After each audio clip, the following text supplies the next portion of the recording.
القصة هي قصة المثير السياسيين.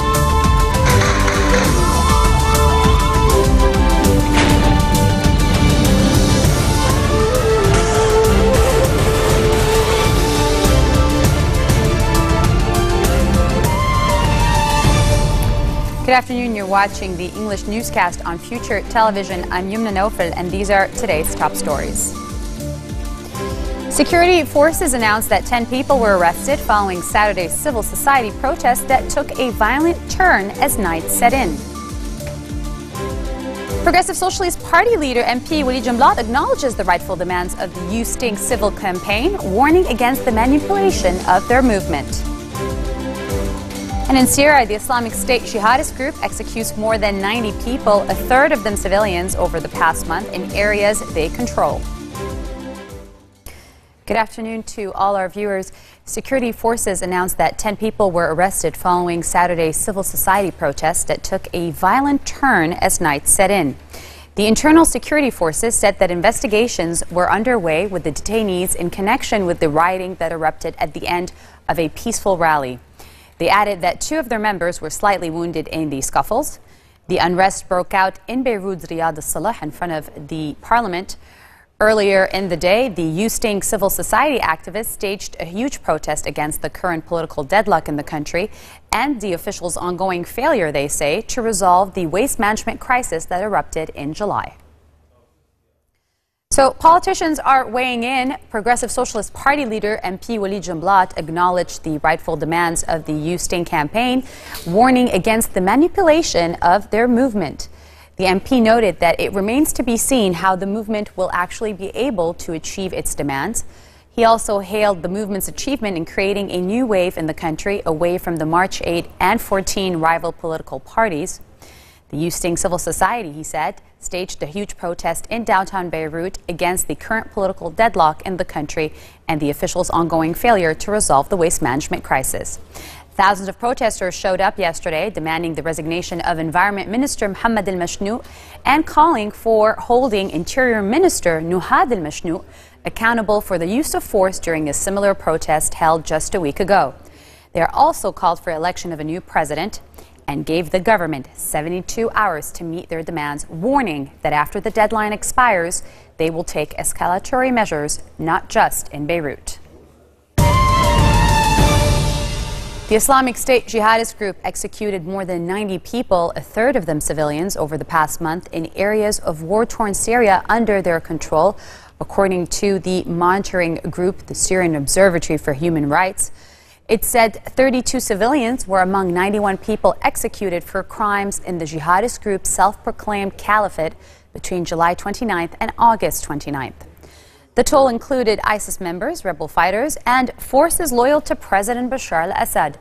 Since it announced its caliphate in June of last year, ISIS has swept across Syria, seizing swathes of land in central Hama and Homs provinces, Deir ez-Zor and Hasaki in the east, as well as the north Raqqa and Aleppo. According to the Britain-based observatory, the last monthly toll has brought to 3,200 almost people the number of ISIS executions in Syria since the caliphate was announced. Now, ISIS has become notorious for its gruesome displays of violence, including beheadings, stoning, and pushing victims off of rooftops. Deported Australian journalist Peter Greste challenged Egyptian prosecutors to produce evidence against him and his colleagues after a court in their country sentenced the 3 Al Jazeera TV journalists to 3 years in prison. The verdict in a retrial was issued against Mohammed Fahmy, a naturalized Canadian who has given up his Egyptian citizenship, Bahr Mohammed, an Egyptian, and Greste, an Australian who was deported in February. They were sentenced for operating without a press license and broadcasting material harmful to Egypt. The 3 men were originally sentenced to 7 to 10 years in prison on charges that included spreading lies to help a terrorist organization, a reference to the Muslim Brotherhood, which the military toppled from power 2 years ago. Greste stressed they were innocent, and rights advocates say their arrest was part of a crackdown on free speech waged since the army overthrew President Mohamed Morsi, a senior Muslim Brotherhood figure, in July 2013, following mass unrest over his rule. In other world news, 3 young children are being treated for dehydration in an Austrian hospital after they were rescued from a van crammed with 26 refugees from Syria, Afghanistan and Bangladesh, according to Austrian police. The 2 girls and a boy, aged 5 and 6, were found close to death when police stopped the vehicle after a chase near the Austrian town of St. Peter am Hart on the border with Germany. They were recovering in St. Joseph's Hospital in Brunau am Inn, but no one was immediately available to comment on their condition. The incident follows the discovery of the corpses of 71 refugees in an abandoned lorry on an Austrian highway on Thursday, victims of an unfolding tragedy as refugees and migrants escaping conflict and poverty in Africa, Asia and the Middle East are flocking to Europe in unprecedented numbers. Tens of thousands rallied outside Japan's parliament to protest against planned new laws that could see troops in the officially pacifist nation engage in combat for the first time since World War II. A growing number of people, including university students and young parents, are joining protests against the controversial bills as Prime Minister Shinzo Abe's ruling party gears up to pass them before the current session ends late next month. Holding placards reading "No war, peace not war" and "Stop the security bills," chanting demonstrators filled the street in front of the parliament. A huge banner reading "AB should step down," adorned with black and white balloons, was carried through the crowd. Among the protesters were Japanese musician and composer Yuichi Sakamoto and opposition party leaders including Katsuya Okada, the head of the Democratic Party of Japan. And speaking of protests, coming up next, we've got one in our studios. He was injured last week, and he's here to tell us his story. Stay with us.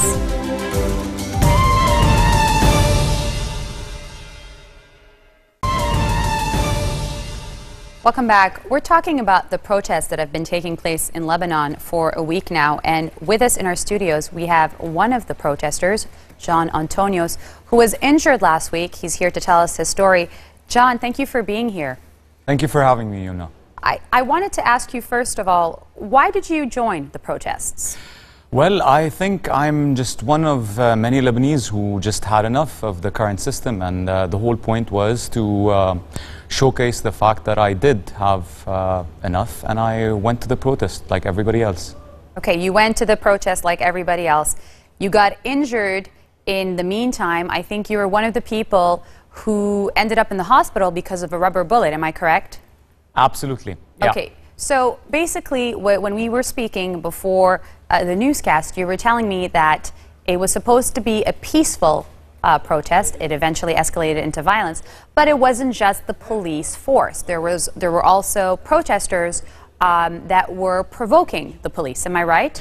Well, let me just sum it up in short of what I seen. I arrived there at 6:20. I got injured at 9:30.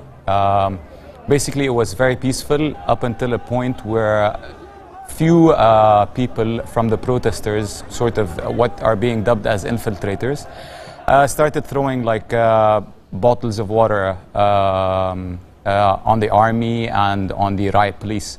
And at this point, it was still sort of managed up until a point where the army fired bullets up in the air.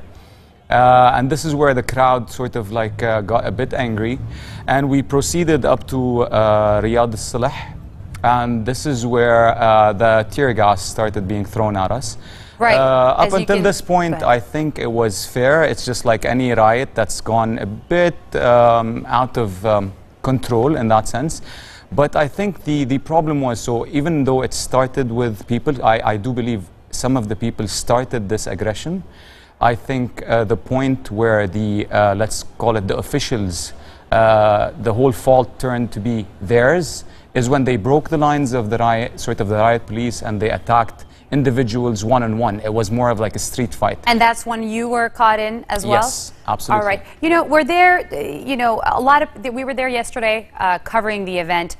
Tens of thousands of people showed up. They're all protesting, and they want specifically the You Sting campaign, which started this whole thing, is asking for the environment minister to step down and the interior minister to be held accountable for last week's violence, which you were a victim of. Do you agree with that? Is that what you want as a citizen? I'll tell you very clearly, and that's the whole reason why I went down, and I'd still participate every single time as soon as I just feel a bit better. I believe the whole system has failed. It's not certain individuals. Yes, we currently smell the trash, if I may say so. But we've been having different kinds of trash for far too long. So basically, I'm all for down with the whole system. So it's not just individuals, not just one or two. I'm not here to name anybody. I'm here to name the whole system. And I believe the system has failed for one too many years. We were talking about this, and you said you believe there are a lot of basic rights that are not provided by the government as well, right? So Absolutely. these are your criticisms. What do you think there is a viable solution? Well, honestly, I'm not an expert. I'm an expert in my own field, and that's business. But I believe if we put experts in each of the fields, we can have a good running system. And basically, all I'm asking for, I believe a lot of people believe the same thing, is I need the basic civic rights of any civilized country. I'm talking about water, electricity, the very basics, urbanization, the very basics. And the rest, we as Lebanese, we can do the rest. We don't need anybody to like spoon feed us anything. We can do the whole rest, but just give us a country that's just stable enough to do so with our basic civic rights that are met. You know, you spoke that you're a businessman. You've also chosen to remain in Lebanon despite all of these situational hazards, I should say. And you've been here for years, and you are one of the majority, I should say, because everybody that you speak to, they complain about it, but they also love it. So why do you stay? What makes you stay? Well, you said it, Yumna. I sincerely love this country with every inch of me. I love this country. Despite the negativity? The negativity is just something that needs to be tackled. It doesn't stop you from loving a person or a country. I mean, that's the whole point of loving something. You don't put conditions on loving something. Okay. And I love Lebanon, and I'll do this all over again, even knowing that I'll get hit by a bullet. I'm not trying to be a hero or anything, but I wanted to make a stance, and that's why I went down. Do you still have hope? Do you have hope this campaign, specifically the You Sting campaign, can actually achieve some of the demands that they're asking for? I think a proper roadmap should be put, a suggestion. So when you sort of, just like in any business, when you scream out there's a problem, you'd be complaining. But when you scream out there's a problem and you offer a solution, this is the way forward. And I believe, yes, there is a way forward, but it needs to be organized. I mean, we need to learn from the countries around us, be it Egypt, Libya, Tunis. All these countries have suffered the same wrath in different measures.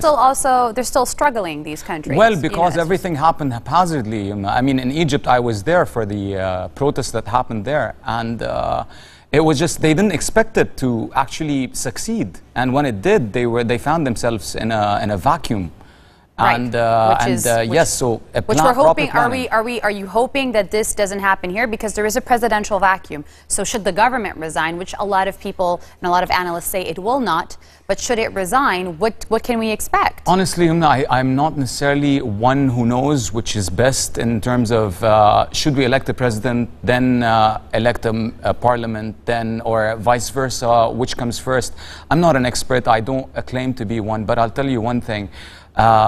Basically, you need to put the right people in the right places. I believe we are done with hearing the same names over and over again, with all due respect to all of them. But we have a lot of people who can do the job right. Yeah. And it's time we give these people a chance. That's all I'm saying. People around us, some of the people that went to the protest, they're all good candidates of being in a responsible position to do something.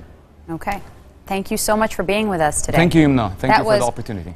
Protester and concerned Lebanese citizen Aisha Che, Mr. John Antonios, with us. And on that note, let me remind you of our headlines.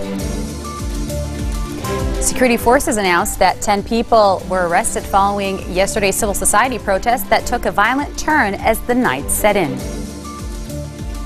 Progressive Socialist Party leader MP Walid Jumblat acknowledges the rightful demands of the You Sting civil society campaign, warning against the manipulation of the movement.